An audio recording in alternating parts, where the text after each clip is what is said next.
नमस्कार स्टूडेंट्स, मेरे YouTube channel maths academy 99 में आपको स्वागत है।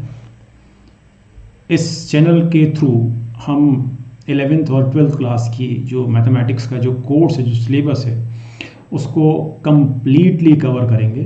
ख़ास तौर पर जो NCERT में क्वेश्चंस हैं, उन सारे क्वेश्चंस को 11th एंड 12th क्लास दोनों के लिए हम कंप्लीट करेंगे। ये मैंने अपने सारे लेक्चर्स में बोला है। ओके, आज जो हम लेने जा रहे हैं, आज हम लेने जा रहे हैं लीनियर प्रोग्रामिंग प्रॉब्लम्स।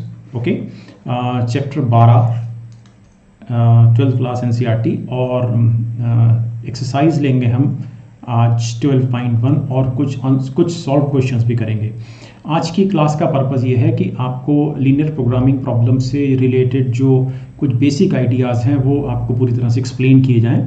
आमतौर से LPP को थोड़ा सा जटिल इसलिए समझा जाता है क्योंकि ग्राफिकल सोल्यूशन के अलावा 12th स्टैंडर्ड में उसका कोई और सोल्यूशन दिया हुआ नहीं है, तो आपको हर हालत में उसका ग्राफ ड्रॉ करना ही करना है। तो इस क्लास में मैंने आपको एक फ्लो चार्ट दिया है। अगर आप उस फ्लो चार्ट को ध्यान रखेंगे, और जो कि रखेंगे क्योंकि मैं जितने भी क्वेश्चंस कराऊंगा उसी फ्लो चार्ट के आधार पे कराऊंगा, तो आप उस फ्लो चार्ट को ध्यान रखेंगे तो आपको ये क्वेश्चंस करने न सिर्फ बहुत सरल होंगे, आप इनको बहुत क्विकली कर लेंगे, विद इन टाइम कर लेंगे, और 5 मार्क्स के क्वेश्चन में आपको निश्चित रूप से 5 मार्क्स मिलेंगे। तो डियर स्टूडेंट्स, मैं संजय मोहन भटनागर और गणित की इस क्लास में आपका फिर से एक बार स्वागत है। तो चलिए शुरू करते हैं अपनी आज की क्लास। आज की क्लास में 5 क्वेश्चंस हैं 5 ही, लेकिन आज चूंकि LPP पर पहली क्लास है तो हमने आज जो स्ट्रेटेजी जो मैंने ली है वो ये है कि हम एक एक क्वेश्चंस को बहुत ज़्यादा प्रॉपरली समय देंगे और उसको पूरा एक्सप्लेन करेंगे। कोशिश हर हालत में ये भी है कि अगर उस क्वेश्चन से रिलेटेड आपके कुछ क्वेरी, वहीं अगर कुछ क्वेरी आपके सामने आती है तो उसका समाधान, उसका सोल्यूशन आपको वहीं मिल जाए। ओके, और मैं सेपरेटली कोई थ्योरी आपको नहीं पढ़ाऊंगा। मैं जो भी पढ़ाऊंगा आपको through the examples, through the questions, through the solutions ही कराऊंगा। तो डियर स्टूडेंट्स, शुरू करते हैं 5 क्वेश्चंस की ये क्लास। ओके, चलिए let's do our first question. Okay, तो आज की क्लास का एजेंडा सेट करते हैं। सबसे पहले ये समझेंगे कि what is a linear programming problem, एक LPP क्या होती है, एक LPP में कंस्ट्रेंट्स क्या होते हैं और उनसे इनइक्वालिटीज किस तरह से फॉर्म होती हैं, ऑब्जेक्टिव फंक्शन क्या होता है, एक LPP को ग्राफिकली कैसे ड्रॉ करें, LPP को कैसे सॉल्व करें, उसका वर्क फ्लो क्या होगा। एक बार आप वर्क फ्लो समझ लेंगे तो आपको LPP सॉल्व करना, चाहे वो कितना ही टफ क्यों ना हो, वो बहुत आसान रहेगा। और finally how to construct an LPP। Construction मैंने सबसे बाद में इसलिए लिया है क्योंकि कंस्ट्रक्शन वाले क्वेश्चंस नेक्स्ट क्लास में होंगे। ओके, तो लेट अस स्टार्ट। तो मैं आपको ये सारा एजेंडा एग्जाम्पल्स के थ्रू कराऊंगा, क्वेश्चंस के थ्रू कराऊंगा। बहुत सिंपल सा कारण है, सीइंग इज बिलीविंग। हम जब उनको होता देखेंगे, क्वेश्चंस को सॉल्व होता देखेंगे कि सॉल्व किस तरह से किए जाते हैं, तो आपको ये सारी चीज़ें स्वमेव समझ में आने लगेंगी। ओके, अब हमारे सामने ये सबसे पहला एग्जाम्पल है। ये एग्जाम्पल NCERT के चैप्टर 12 से लिया गया है।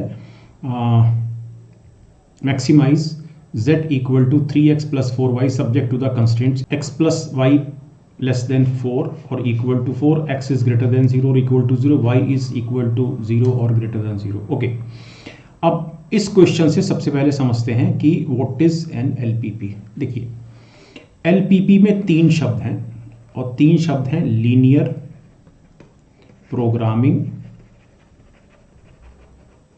और प्रॉब्लम। प्रॉब्लम शब्द से कोई प्रॉब्लम नहीं है, हम सब जानते हैं इट्स ए प्रॉब्लम, जो हमको दी गई है सॉल्व करने के लिए, ये प्रॉब्लम है। ओके, तो 2 शब्द बचते हैं लीनियर प्रोग्रामिंग। सबसे पहले प्रोग्रामिंग शब्द इसलिए दिया गया है क्योंकि जब आपको कुछ कंस्ट्रेंट्स दिए गए हैं कि आपको इन कंस्ट्रेंट्स के तहत इसको मैक्सिमाइज करना है, इसको x और y की वैल्यूज इन कंस्ट्रेंट्स के तहत इस प्रकार से वर्कआउट करनी है कि मैक्सिमाइज हो सके, तो आपको बेसिकली प्रोग्राम करना है। We are not talking in terms of computer programming, लेकिन हमें इस तरह से प्रोग्राम करना है। मैं आपको एक छोटा सा उदाहरण देता हूं कि फॉर एग्जांपल कोई फैक्ट्री है, उसका आउटपुट हमको मैक्सिमाइज करना है। अब जब हमको आउटपुट मैक्सिमाइज करना है तो ऑब्वियसली एक किसी भी फैक्ट्री में कुछ ना कुछ कंस्ट्रेंट्स हैं। बिजली कितने घंटे आती है, वर्कर्स कितने घंटे काम करते हैं, वर्कर्स की strike and so many things, है ना। बहुत सारी चीज़ें हो सकती हैं किसी फैक्ट्री में एक आउटपुट लेने के लिए। ओके, तो उन कंस्ट्रेंट्स के तहत हमको उस फैक्ट्री का जो आउटपुट है वो हमको मैक्सिमाइज करना है, या दूसरे शब्दों में हम ये कहें कि फैक्ट्री के लॉसेस हमको मिनिमाइज करने हैं। तो बेसिकली हमको चीज़ें इस तरह से प्रोग्राम करनी है कंस्ट्रेंट्स के रहते हुए कि हमारा जो आउटपुट है वो मैक्सिमाइज हो सके, या प्रॉफिट हमारा मैक्सिमाइज हो सके, या लॉस हमारे मिनिमाइज हो सके। Okay, so this is programming kind of thing. अभी जब आप और क्वेश्चंस करेंगे तो आपको समझ में आएगा। नंबर 1 और नंबर 2, लीनियर का मतलब होता है वो जो लाइन दे, लाइन, सरल रेखा। देखिए ये अगर आप इसको देखें, इस कंस्ट्रेंट को देखें x + y < 4, तो मैं अगर इसको मैं इस तरह से लिखूं तो obviously it is a straight line in 2 dimensional geometry, है ना। ये बहुत सिंपल लाइन है, y = 4 - 6। Obviously x = 0 is already A line, y axis, y = 0 is already A line, x axis. तो आपको जितने भी कंस्ट्रेंट्स मिलेंगे अपने क्वेश्चंस में वो सारे स्ट्रेट लाइन को शो करेंगे, डिस्प्ले करेंगे, कंस्ट्रक्ट करेंगे, इसलिए हम इसको बोलते हैं linear. So I think the point is very clear कि why is it called linear programming problem. Okay, अब कंस्ट्रेंट्स को मैं आपको बता चुका हूं कि हम जब भी अपने आउटपुट को, फैक्ट्री के आउटपुट को या प्रॉफिट को मैक्सिमाइज करना चाहते हैं, लॉसेस को मिनिमाइज करना चाहते हैं, तो हमारे सामने हर हालत में कुछ कंस्ट्रेंट्स होते हैं। With in the limitations created by those constraints हमको अपना आउटपुट मैक्सिमाइज करना है। ओके, अब जब हम अपनी क्लास में कंस्ट्रेंट्स को पढ़ेंगे तो ये सारे कंस्ट्रेंट्स हमको इनइक्वालिटीज़ की फॉर्म्स में दिए जाएंगे। जैसे ये इनइक्वालिटी है ऑब्वियसली लेस देन और ग्रेटर देन। इनइक्वालिटी 2 तरह की होती हैं, it is either greater than और it is either less than और लेस देन। ओके, तो ये हमको एक कंस्ट्रेंट ये है, दूसरा कंस्ट्रेंट ये है, तीसरा कंस्ट्रेंट ये है। ऑलवेज रिमेंबर, आपके 12th क्लास में ऑलवेज रिमेंबर कि ये हमारे पास जितनी भी LPP की प्रॉब्लम रहेंगी इन सब में x > 0 और = 0, y > 0 और = 0 रहेगा। इट मीन्स कि हमारा LPP का जितना भी ग्राफ बनेगा वो सब फर्स्ट क्वाड्रेंट में बनेगा, सिर्फ फर्स्ट क्वाड्रेंट में, क्योंकि सिर्फ और सिर्फ इसी क्वाड्रेंट में x और y की वैल्यू पॉजिटिव होती हैं। ओके, ऑब्जेक्टिव फंक्शन जिसे हमको मैक्सिमाइज या मिनिमाइज करना है in terms of the parameter given in the inequalities, उस फंक्शन को जिसको हमको मैक्सिमाइज या मिनिमाइज करना है हम बोलते हैं ऑब्जेक्टिव फंक्शन। क्या बोलते हैं? Objective function. ओके, तो ये 3 आपने टर्म्स समझी।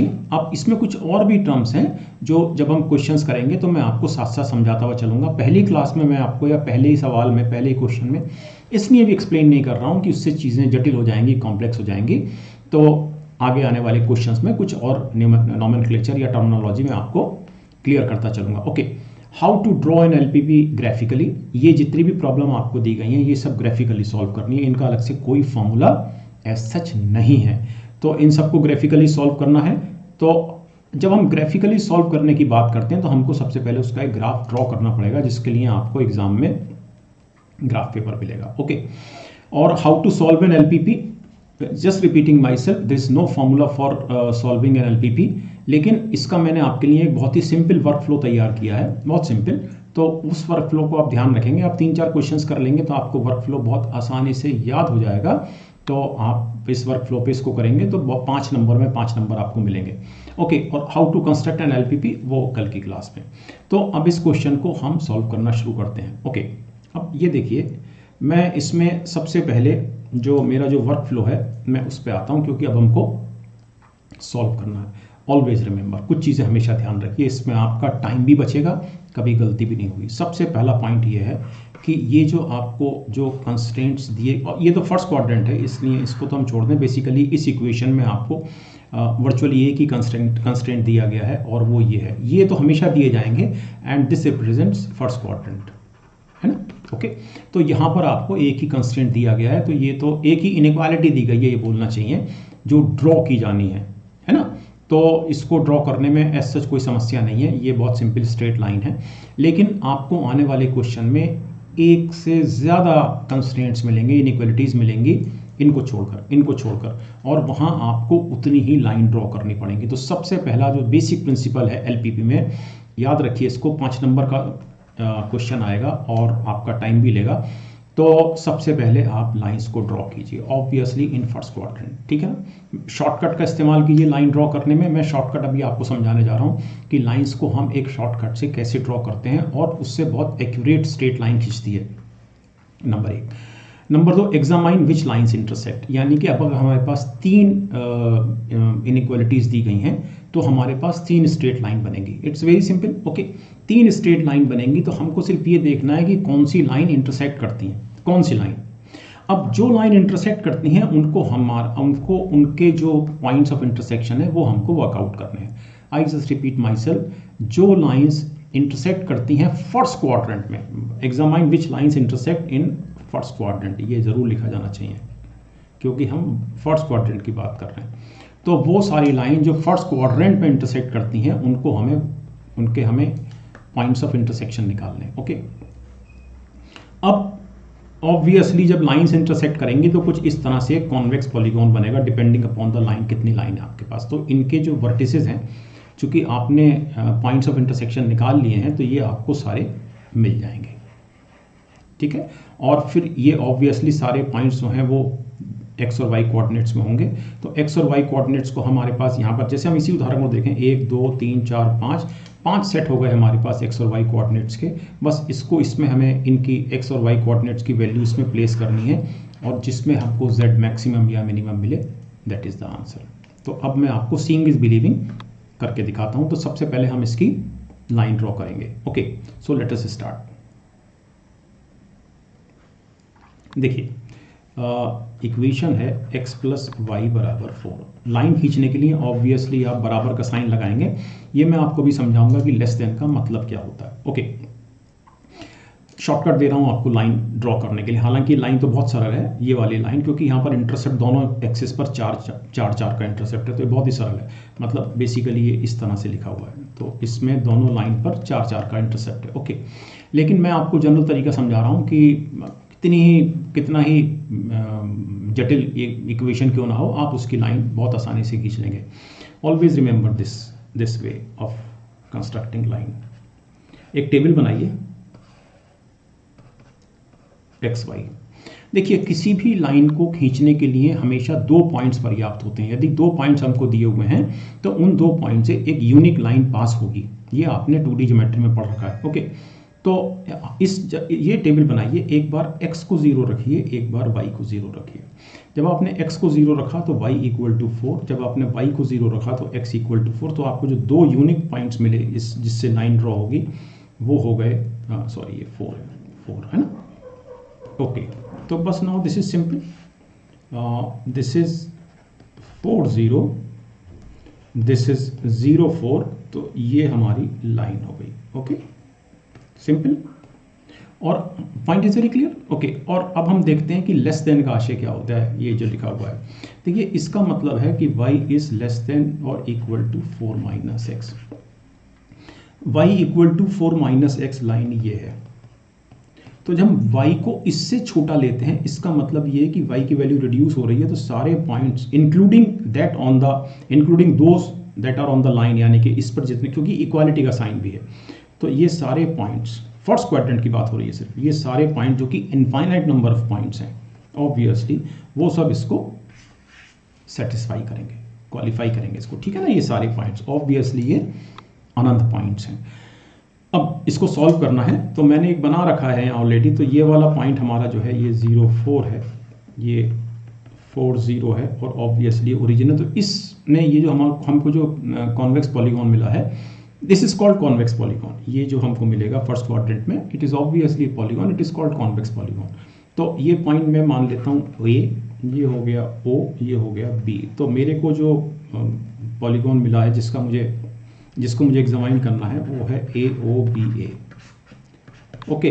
अब ये इसके वर्टिसेस के कोऑर्डिनेट्स हैं। तो बस अब आप इसमें एक टेबल ड्रॉ कीजिए फिर से, x y z बराबर 3x प्लस 4y, यानी कि x y z, okay.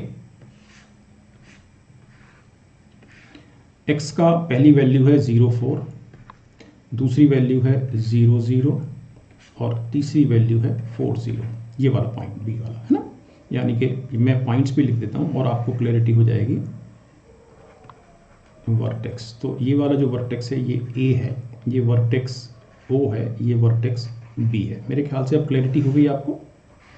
Okay, तो जब x बराबर 0 y बराबर 4 तो इट इज़ 16, 0 पर 0 एंड इट इज़ 12। तो हमको मैक्सिमाइज करना है, तो मैक्सिमम वैल्यू हमको यहाँ मिली है। तो मैक्सिमम वैल्यू हमको किस पॉइंट पर मिली है? x बराबर 0, y बराबर 4 एंड z बराबर 16।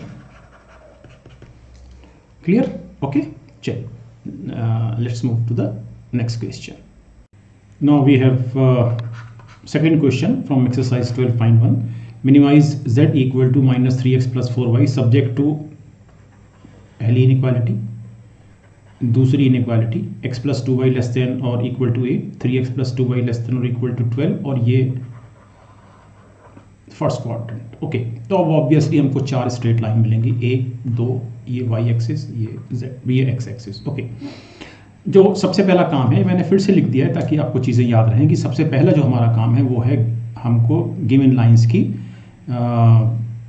फर्स्ट क्वाड्रेंट में स्ट्रेट लाइन को खींचना, ड्रॉ करना। तो हमारे पास जो लाइन है वो है x plus 2y equal to 8। तो मैंने आपको बताया मैं वही करूँगा। देखिए कितना सरल है ये।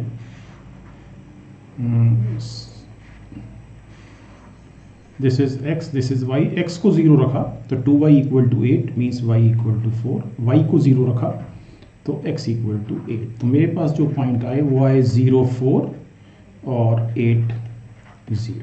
ओके, दूसरी लाइन है 3x plus 2y equal to 12। Same strategy,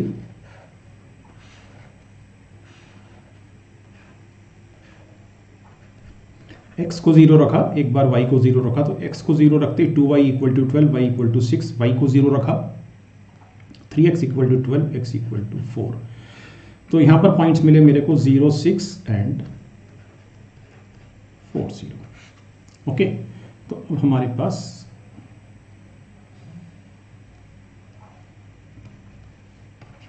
तो सबसे पहले 0, 4, 0, 4, 8, 0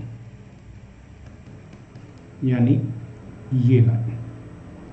ओके, तो ये वाली जो लाइन है ये है ये वाली line. Okay, so it is 2y equal to 8 minus x. दूसरी लाइन 0, 6, 0, 6 एंड 4, 0। सो दूसरी लाइन हमारे पास ये है। So this line is 2y is equal to 12 minus 3x। तो दोनों में लेस देन और इक्वल टू का साइन है, मींस हमें लाइंस के नीचे का एरिया वर्कआउट करना है। तो ऑब्वियसली ये इस लाइन के नीचे एरिया है और इसके नीचे ये। तो जो कॉमन एरिया है, प्लीज डू रिमेंबर, ये जो कॉमन एरिया है ये इन दोनों को, इसको और इसको क्वालिफाई करता है, सेटिस्फाई करता है। ठीक है ना, जो नीचे का एरिया है, क्योंकि लेस देन और इक्वल टू का साइन है। ऑब्वियसली इस एरिया में इनफाइनाइट नंबर ऑफ पॉइंट्स हैं, लेकिन जो हम जिन पॉइंट्स में इंटरेस्टेड हैं वो हैं वर्टिसेस के पॉइंट्स। ओके, तो अब मैंने इसको ड्रॉ कर रखा है, मैं वहीं आ जाता हूं। ओके, सो दिस इज 0, 4, 4, 0, 0, 6, 8, 0 और ये वाला पॉइंट हमको इन दोनों का पॉइंट ऑफ इंटरसेक्शन निकालना है। क्योंकि हमने लाइन ड्रॉ कर ली है तो आपको ध्यान होगा कि मैंने इसमें ये कहा था कि सबसे पहले आप ड्रॉ करेंगे, एग्जामाइन करेंगे कौन सी लाइन एक दूसरे को काटती हैं और फिर उनके पॉइंट ऑफ इंटरसेक्शन को वर्कआउट करेंगे। ओके, तो पॉइंट ऑफ इंटरसेक्शन को वर्कआउट कर लेते हैं। तो x plus 2y equal to 8 and 3x plus 2y equal to 12। Okay, reduce कर दिया सेकेंड इक्वेशन को फर्स्ट इक्वेशन में से, साइन चेंज हो गए, 2y से 2y कटता है, minus 2x equal to minus 4, x equal to 2। Okay, और x की वैल्यू हमने इसमें प्लेस की। So 2y equal to 8 minus x means 6, तो y इक्वल टू 3। तो मेरे पास तो ये जो पॉइंट आया ये आया 2, 3। तो ऑब्वियसली 2, 1, दिस इज 3। ओके, अब जो मेरे पास जो वर्टिसेस बने वो बने A, O, B, C, क्योंकि मैं ये एरिया ले रहा हूँ जो दोनों लाइंस के नीचे है। ये इसके नीचे भी है और ये इसके नीचे भी है। ओके, यानी ए ओ बी ए। और same strategy, vertex x y, so z equal to -3x plus 4y, A O B C. When A, so A is 0 4, so it is 16, 0 0 0, B is 4 0, -12, and C is 2 3, so 2 3 is -6 and +12 equal to 6. Okay, तो यहाँ हमको minimise करना है, तो ये minimise यहाँ हो रहा है इस जगह, यानी कि minimum z equal to -12 at x equal to 4, y equal to 0। Answer. Okay, clear? Okay, let's move to next question. Okay, so this is third question of today's class. ये सॉल्व एग्जाम्पल है NCERT chapter 12 से, example 1। Okay, solve the following LPP graphically. इसको maximise करना है 4x plus y को, subject to the constraints x plus y less than और equal to 50, 3x plus y less than और equal to 90। Okay, same तरीका, सबसे पहले हम लाइन ड्रॉ करेंगे। ओके, तो लाइन ड्रॉ करने के लिए same strategy, x plus y equal to 50। आमतौर से जब इस तरह के क्वेश्चन आपको मिले, 2D ज्योमेट्री से बता रहा हूँ मैं आपको, जब इस तरह के क्वेश्चन आपको मिले फॉर सम से C, तो ऑब्वियसली इस तरह की लाइन को आप इमीडिएटली इंटरसेप्ट फॉर्म में रख सकते हैं, है ना। इंटरसेप्ट फॉर्म, तो इंटरसेप्ट फॉर्म में रखते ही ये x upon c plus y upon c equal to 1 हो जाएगा। अर्थात इसका जो ग्राफ बनेगा वो बनेगा C0 और 0 C पर। वेरी क्लियर, ठीक है। तो यहाँ पर C की वैल्यू 50 है, तो बेसिकली ये बनेगा 50 0 से और 0 50 पे पास होगा ये, तो ये इस तरह का ग्राफ बनेगा, ठीक। अब जो दूसरी लाइन है वो है 3x, आप टेबल बना के भी कर सकते हैं। 3x plus y equal to 90, sorry, तो फिर से ऐसे ड्रॉ करेंगे और x को 0 रखेंगे एक बार y को 0, तो x को 0 रखते ही y इज 90 और y को 0 रखते ही x इज 30। तो यहाँ जो मुझे पॉइंट मिले वो मिले 0 90 और 30 0। ओके, अब मैंने इसको ड्रॉ कर रखा है तो सीधे वहीं चलते हैं, अदरवाइज 0 30 0 पॉइंट ये हो गया लगभग, और 90 0 लगभग यहाँ आएगा, तो ये लाइन इस तरह से बनेगी। तो हमारा जोन ऑफ कंसिडरेशन होगा वो ये वाला, क्योंकि इसमें लेस देन का साइन है ना, तो ये लेस देन मतलब लाइन के नीचे। हाँ, ये भी ध्यान रखिए, एक्चुअली फर्स्ट क्वाड्रेंट तो ऑब्वियसली बिल्कुल ठीक है, x is greater than 0, y is greater than 0 और इक्वल टू 0, लेकिन जैसे ही हम x 0 से बड़ा कहते हैं तो इसका मतलब ये है x बराबर 0 y एक्सिस, तो x ग्रेटर देन 0 मीन्स ये सारा एरिया, y ग्रेटर देन 0 मतलब y बराबर 0 x एक्सिस, तो y ग्रेटर देन 0 मतलब ये वाला एरिया। तो ये सब कॉमन एरिया है इन चारों में, ऐसे भी आप बोल सकते हैं। ओके, ठीक, तो इसको मैंने बना रखा है। ओके, तो मैंने वहीं खींच दिया ग्राफ, लेकिन मैंने आपके लिए चार्ट पेपर यहाँ बनाया हुआ था। तो हमें क्या क्या पॉइंट मिले हैं, हमें मिले हैं 0 50 50 0। तो ओके, तो दिस इज, चूँकि हमको ये वाला एरिया लेना है, ये वाला, सो दिस इज AOBC, तो हमको AOBCA लेना है। अब हमारा जो फ्लो चार्ट था उसमें दूसरा पॉइंट था कि इंटरसेक्टिंग लाइन के पॉइंट ऑफ इंटरसेक्शन निकालना, यानी हमको x plus y equal to 50 और 3x plus y equal to 90 इनके पॉइंट्स ऑफ इंटरसेक्शन निकालने हैं। तो चूंकि दोनों जगह y है ऊपर नीचे विद कॉफिशिएंट 1, तो मैं रिड्यूस कर देता हूँ सेकेंड इक्वेशन को फर्स्ट में से। So it is -2x equal to -40, so x equal to 20। Okay, और x इक्वल टू 20 रखेंगे तो y इक्वल टू 30। तो ये जो पॉइंट मुझे मिला, ये वाला, ये मिला मुझे 20 30, obviously 20 and it is 30. Okay, now the question is complete. Vertex x y and z बराबर 4x plus y. Okay, so it is A, O, B, C. So A is 0, 50, तो immediately it is 50. ठीक है. O is 0, 0, so it is 0. B is 30, 0, so it is 120, and C is 20, 30, so it is 80 plus 30, 110. क्या करना था? Maximise करना था. तो maximise यहाँ हो रहा है, तो maximum z equal to 120 at x equal to 30, y equal to 0. Answer. Okay, done. So next question. आज की क्लास में हम लोग 5 क्वेश्चन करेंगे. ओके, तो हमने 3 कर लिए हैं, 2 more questions. Okay, so let us take 4th question of today. ये एग्जाम्पल 2 है, सॉल्व एग्जाम्पल है एनसीईआरटी चैप्टर 12 से. तो solve the following LPP graphically. Maximize करना है 200x प्लस 500y को subject to the conditions x plus 2y greater than 10. यहाँ पर हमारे पास ग्रेटर देन है, यानी कि जो लाइन बनेगी हमें उससे ऊपर का एरिया लेना है.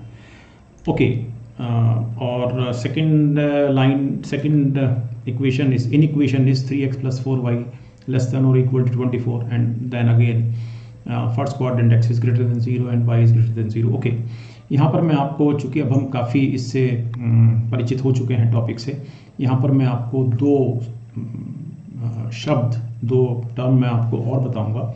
एक होगा feasibility, number 1 bounded area. Okay, हम इतना तो समझ ही गए हैं कि एलपीपी में हमको ऑप्टिमल सॉल्यूशन निकालना होता है.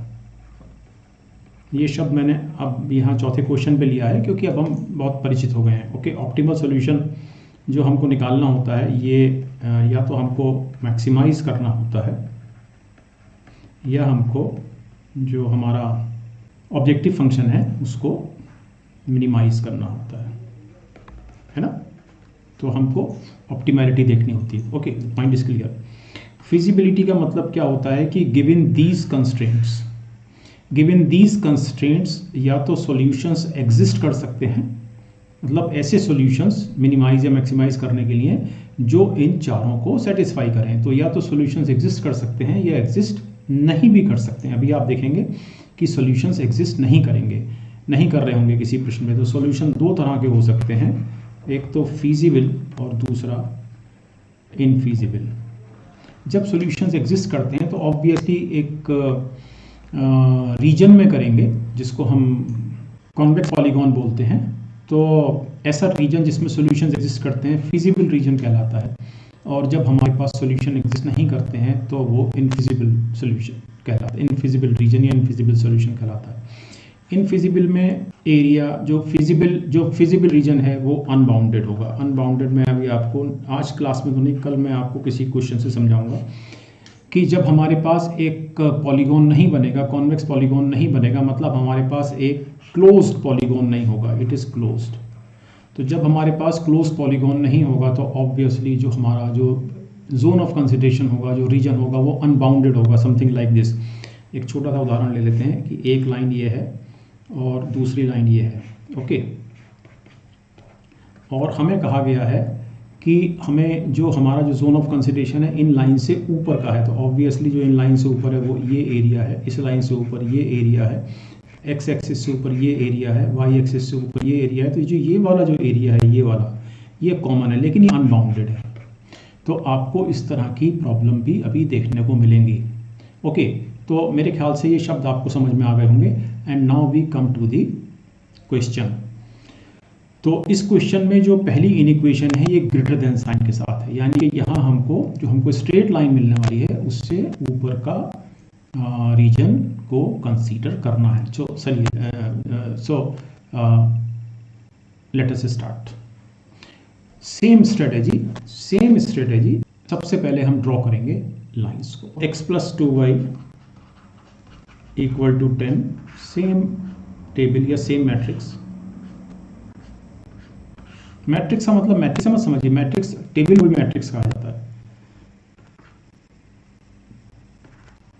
तो x0 y0, तो अब जब x0 तो 2y 10, so y is 5 and when y is 0 x is 10। तो हमको जो इसके जो दो पॉइंट्स मिले वो मिले 0 5 और 10 0। दूसरी इक्वेशन है 3x plus 4y equal to 24, सेम तरीका एक्स वाई, तो एक्स वाई को 0 वाई को 0 एक बार, तो x बराबर 0 लेते ही y इज 6 और y को 0 लेने पे x इज ऑब्वियसली 8। ठीक है, आप चाहें तो इसको इंटरसेप्ट फॉर्म से भी कर सकते हैं। मैं एक बार करके भी दिखा देता हूँ। जैसे यही इक्वेशन है तो ये हो गया, इंटरसेप्ट फॉर्म ले लेता हूँ, 3x plus 24 plus 4y upon 24 equal to 1। हम सब जानते हैं कि x upon a plus y upon b equal to 1 intercept form होती है स्ट्रेट लाइन की। So it is x upon 8 plus y upon 6 equal to 1। तो आप ऐसे भी कर सकते हैं, ऐसे भी कर सकते हैं, मतलब जो ये तरीका मुझे सरल लगता है। और आप इसको भी इंटरसेप्ट फॉर्म में ले सकते हैं, x upon 10 plus y upon 5, क्योंकि 2y अपॉन 10 हो जाएगा तो 1। तो यहाँ पर पॉइंट्स हुए ऑब्वियसली 10 0 और 0 5 सेम पॉइंट्स, और यहाँ पर पॉइंट हुए 8 0, क्योंकि x एक्सिस पर 8 का इंटरसेप्ट बन रहा है और y एक्सिस पर 6 का इंटरसेप्ट बन रहा है, तो 0 6। तो आप चाहें जैसे करना चाहें, ओके, इंटरसेप्ट फॉर्म में भी ले सकते हैं। तो चलिए इसका ग्राफ ड्रॉ करते हैं। तो हमारे पास ये पॉइंट्स थे, तो पहली लाइन 0 5 एंड 10 0, यानी कि पहली लाइन हमारी ये हो गई। तो इट इज y बराबर 10, 2y बराबर 10 माइनस एक्स। ओके, दूसरी लाइन है 0 6 और 8 0। तो ये हमारी ये लाइन है।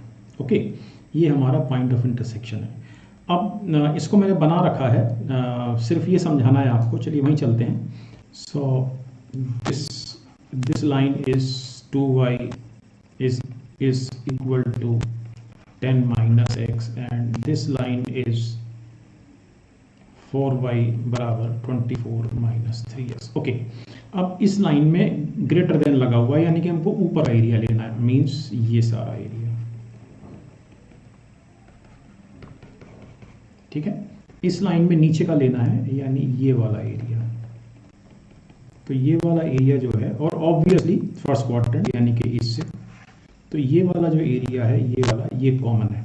ठीक, तो इसको मैंने A B C लिखा।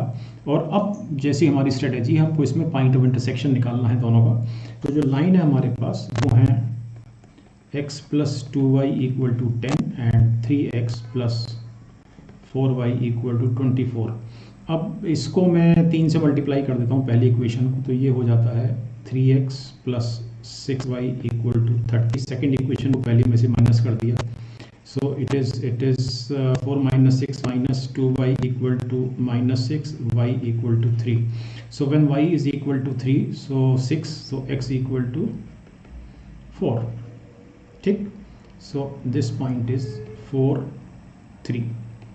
तो बिल्कुल ठीक है, ये 4 3। Now the question is almost complete. Same table, vertex x y and z बराबर 200x प्लस 500y।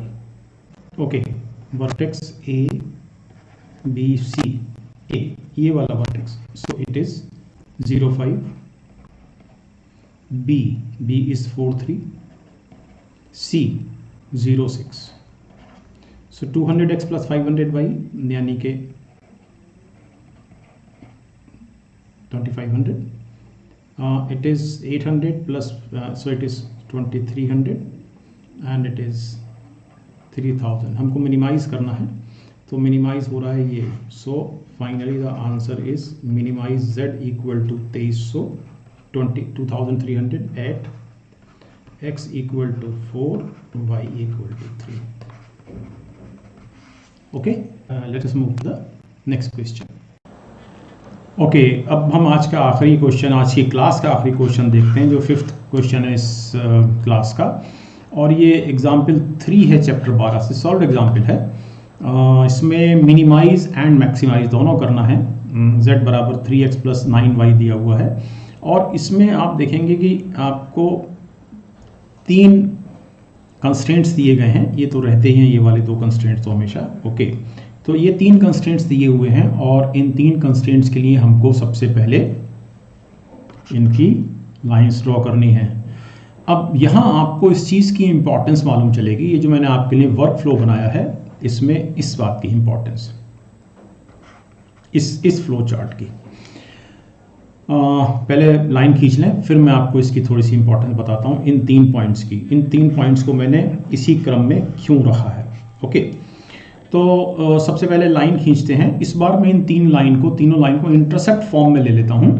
तो it is equal to x upon 60, पहली वाली लाइन की बात कर रहा हूँ, plus 3y upon 60 means y upon 20 equal to 1 means points हुए हमारे 60 0, चूँकि इंटरसेप्ट फॉर्म में है, एंड 0 20। ओके, दूसरी लाइन बहुत सिंपल है। So it is x upon 10 plus y upon 10 equal to 1 means 10 0 and 0 10 are the points on the line. Okay, and third line is very simple. Basically it is y equal to x.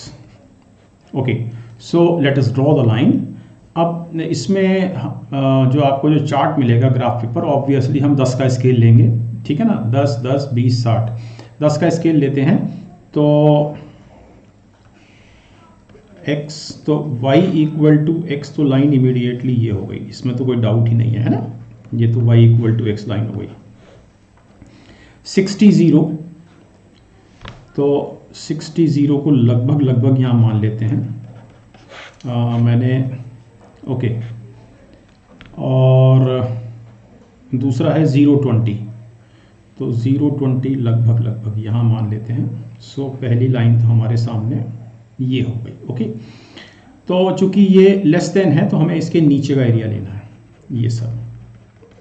और दूसरी line में greater than का sign है, यानी कि इसमें जो points हैं 10 0, तो 10 0 मैं यहाँ मान लेता हूँ, एंड देन 0 10, 0 10 हमारे पास है ही ये, सॉरी 0 20 है, तो 0 10 ये रहा।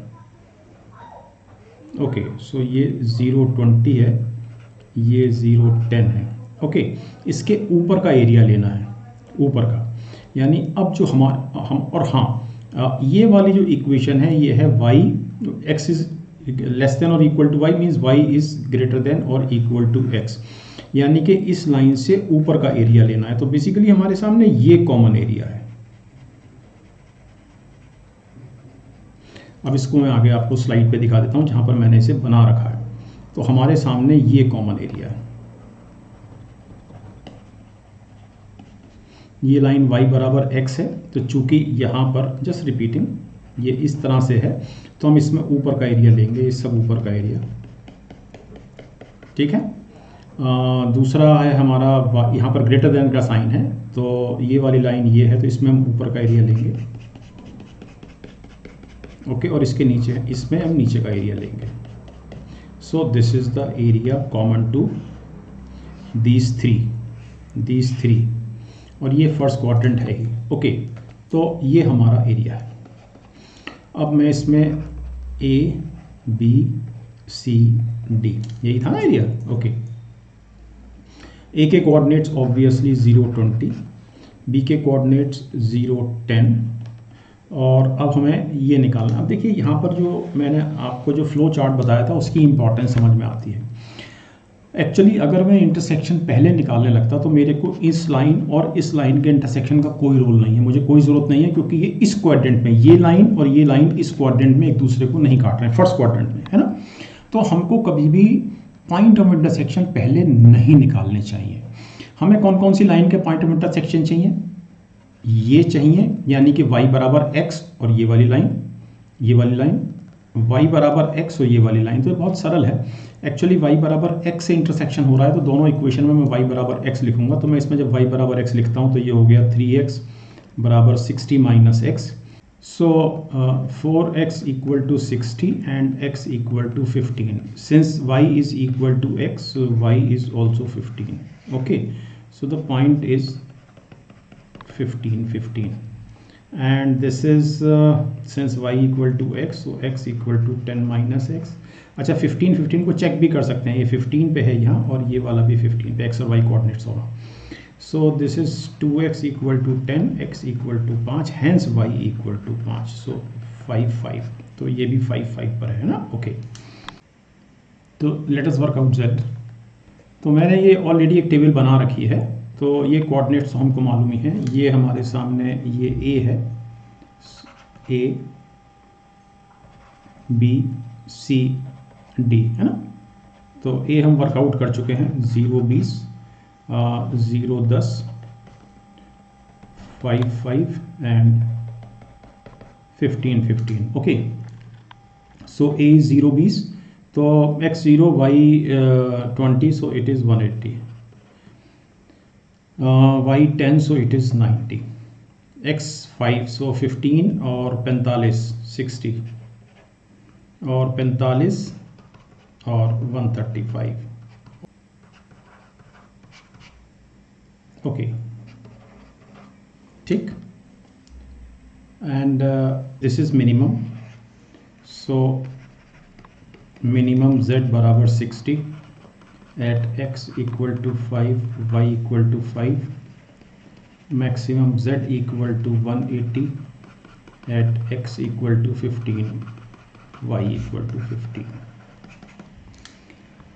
Okay, so that was our fifth question of the class. तो आज की क्लास में 5 क्वेश्चंस रखे गए थे. जैसा मैंने आपसे शुरू में कहा था कि आज चूँकि पहली क्लास है एलपीपी की, और हो सकता है आप में से कुछ को एलपीपी जटिल लगती हो, कॉम्प्लेक्स लगती हो, तो मैं क्वेश्चंस को बहुत ज़्यादा समय देके कंपैरेटिवली बहुत विस्तार से समझाऊंगा आपको और एक एक चीज़ क्लियर करूंगा. तो आज थोड़ी क्लास बड़ी ज़रूर रही है. हमने 5 ही क्वेश्चंस किए, लेकिन मेरे ख्याल से आपको इसमें कंसेप्ट क्लैरिटी बिल्कुल हो गई होगी. तो नेक्स्ट क्लास में हम एलपीपी में कुछ और क्वेश्चंस करेंगे.